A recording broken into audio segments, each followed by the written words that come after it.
നമുക്ക് മനസ്സിലാവും B J പിയുടെ പ്രശ്നം. ബി ജെ പി അതിമോഹത്തിലായിരുന്നു കേരളം പിടിക്കാൻ. പക്ഷേ ജനങ്ങൾ തള്ളി. ആ വിരോധം കേരളത്തോടും കേരളത്തിലെ ജനങ്ങളോടും ബി ജെ പിക്ക്. എന്തേ കോൺഗ്രസിൻ്റെ യു ഡി എഫിൻ്റെയും പ്രശ്നം? കേരള വിരുദ്ധമായ നിലപാട് ബി ജെ പി സ്വീകരിക്കുമ്പോൾ എന്തേ കോൺഗ്രസിനും യു ഡി എഫിനും അതിനെതിരെ അരയക്ഷരം സംസാരിക്കാൻ കഴിയാതിരുന്നത്? ഇപ്പോൾ ഏറ്റവും ഒടുവിൽ മുണ്ടക്കൈ ചൂരൽമല ദുരന്തം വന്നു. പ്രധാനമന്ത്രി വന്നു, നല്ല വാക്കുകളൊക്കെ പറഞ്ഞു. എന്തായി? ഒരു പൈ ഇതേവരെ കിട്ടിയോ? ഇതല്ലേ നമ്മുടെ നാടിൻ്റെ അവസ്ഥ? എന്തുകൊണ്ടാണ് അത്തരമൊരു നിലപാട് വരുന്നത് എന്ന് നാം ആലോചിക്കണം. 9 മാസമായല്ലോ, ചില്ലിക്കാശ് വന്നിട്ടില്ല. നമ്മുടെ രാജ്യത്ത് ദുരന്തം സംഭവിച്ച പ്രദേശങ്ങളുണ്ട്. ആ ദുരന്തത്തിനിരയായ മറ്റ് സംസ്ഥാനങ്ങൾ ത്രിപുരയ്ക്ക് 400 കോടി രൂപയുടെ സഹായമാണ് കൊടുത്തത്. അവിടെ 11 പേര് മരണപ്പെട്ടിരുന്നു. ത്രിപുരയ്ക്ക് കൊടുത്തതിന് നാം എതിരല്ല, നമുക്ക് അർഹതപ്പെട്ടത് നിഷേധിച്ചു എന്നുള്ളതാണ് പ്രശ്നം. ഇവിടെ ബീഹാറിന് 5000 കോടി രൂപയാണ് കൊടുത്തത്. തമിഴ്നാടിന് 3500 കോടി രൂപ കൊടുത്തു. അങ്ങനെ പട്ടിക നോക്കിയാൽ പലതാണ്. ആന്ധ്രയുണ്ട്, തെലുങ്കാനയുണ്ട്, സിക്കിമുണ്ട്, മഹാരാഷ്ട്രയുണ്ട്. ഇവർക്കെല്ലാം സഹായം നൽകി. നമുക്ക് മാത്രം സഹായമില്ല. ഇതിനെതിരെ കേരളത്തിലുള്ള പ്രതിപക്ഷ എം പിമാരടക്കം പാർലമെൻറ്റിൽ ശബ്ദമുയർത്തി എന്നുള്ളത് വസ്തുതയാണ്. ഇത്തവണ പാർലമെൻറ്റിൽ തീർത്തും തെറ്റായ വസ്തുതാവിരുദ്ധമായ കാര്യങ്ങൾ ആഭ്യന്തരമന്ത്രി അടക്കം പ്രസ്താവിക്കുന്ന നിലയുണ്ടായി. കേരളത്തോടൊരു പ്രത്യേക വിരോധം, അതിൻ്റെ ഭാഗമായുള്ള സമീപനം, അതാണ് ഇവിടെ ഉണ്ടായത്. നമ്മൾ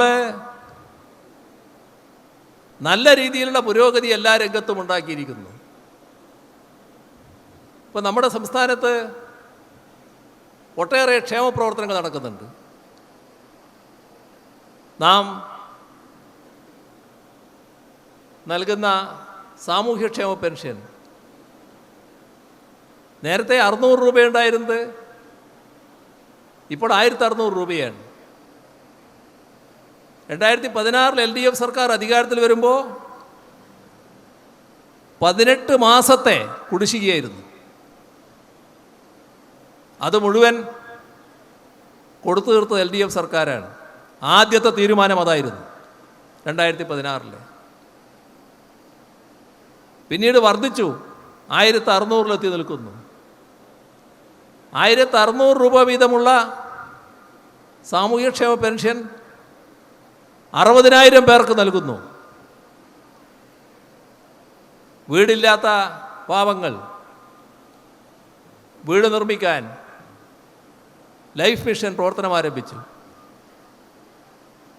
ഇപ്പോൾ 4.5 ലക്ഷത്തിലധികം വീടുകൾ പൂർണ്ണമായി ആളുകൾ താമസിക്കുന്നു.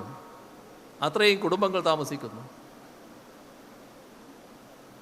അടുത്ത നാളിൽ 5 ലക്ഷത്തിലേക്ക് കടന്നു എന്ന് പറയാൻ പറ്റും. നമ്മുടെ നാടിൻ്റെ ക്ഷേമ പ്രവർത്തനങ്ങൾ ഈ രീതിയിൽ പലതായി നടക്കുകയാണ്. നമ്മുടെ രാജ്യം ദാരിദ്ര്യം കൊടികുത്തി വാഴുന്ന ഒരു രാജ്യമാണ്.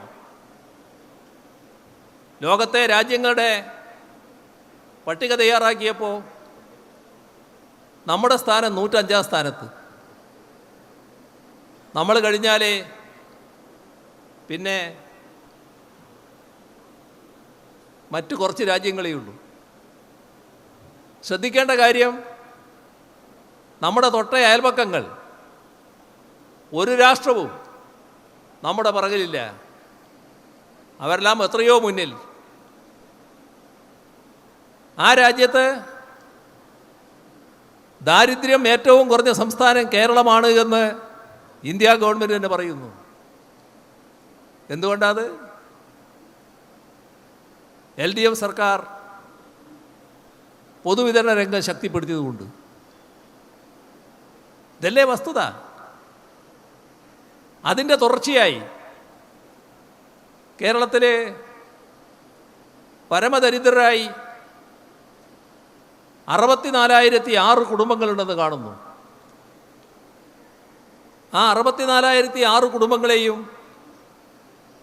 പരമദരിദ്രാവസ്ഥയിൽ നിന്ന് മോചിപ്പിക്കാൻ LDF തീരുമാനിക്കുന്നു. ഗവൺമെൻറ് അതിനുള്ള നടപടികൾ സ്വീകരിക്കുന്നു.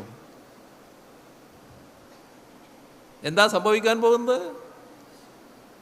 ഇപ്പോൾ ഈ വരുന്ന നവംബർ 1 ഈ രാജ്യത്ത് ഏക സംസ്ഥാനം കേരളം നവംബർ 1 പ്രഖ്യാപിക്കാൻ പോകുന്നു, പരമദരിദ്രരില്ലാത്തൊരു സംസ്ഥാനമായി കേരളം മാറിയിരിക്കുന്നുവെന്ന്. ഇതെല്ലാം കേരളത്തെ തകർക്കാനുള്ള, സാമ്പത്തികമായി ഞെരുക്കാനുള്ള നടപടികൾ ഒരു ഭാഗത്ത് ശക്തിപ്പെടുത്തുമ്പോൾ നാം നേടുന്ന നേട്ടങ്ങളാണ്. നമുക്ക് ലഭിക്കേണ്ട സാമ്പത്തിക വിഹിതം കുറച്ചു. നാം എടുക്കേണ്ട കടം തടയുന്ന നില വന്നു. നമ്മൾ